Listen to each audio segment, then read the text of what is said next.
জমজমাট বিয়েবাড়ির ভুরিভোজের মেনুতে ছিল পনির পাসিন্দা। পনির পাসিন্দার সঙ্গে দিয়ে দিয়েছিল একটা স্পাইসি গ্রিন চাটনি। পনির পাসিন্দাটা ভেঙে গ্রিন চাটনি দিয়ে খেতে অসাধারণ লাগলো। তারপরে পড়ে গেল স্যালাড, নানপুরি আর পনির চানা মশলা। অসাধারণ খেতে ছিল। আর প্রত্যেকটা খাবার খুব গরম ছিল। ভাতটাও চলে আসলো গরম গরম। তারপরে ভেজ ডাল। ডালের পরেই চলে আসলো শাহি চিপস, যেটা চিড়ে, বাদাম আর আলু ভাজা দিয়ে। তারপরেই দই কাতলা, আর আমার ফেভারিট মাছের পিসটাই পড়েছিল। সর্ষের দইয়ের ফ্লেভারটা দারুণ আসছিল, আর একটু ঝালঝাল হয়েছিল। খুব ভালো লাগলো খেতে।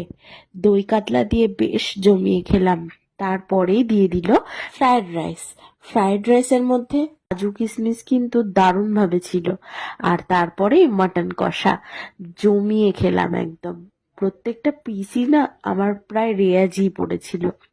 তারপরে 2 পিস আরো নিয়ে নিলাম। ভালো করে গ্রেভি দিয়ে ফ্রাইড রাইস দিয়ে মেখে খেলাম। মেনুগুলোর মধ্যে এটা কিন্তু একদম পছন্দের খাবার আমার। তারপরে আমের চাটনি পাঁপড় তো একদম কম্পালসারি বিয়ে বাড়িতে। আর ছিল আমার ফেভারিট মিষ্টি লর্ডস চমচম। দুর্দান্ত খেতে ছিল। আজকের এই বিয়ে বাড়ির জমজমাট খাওয়া দাওয়াটা শেষ করলাম কোল্ড ড্রিঙ্কস আর পান দিয়ে।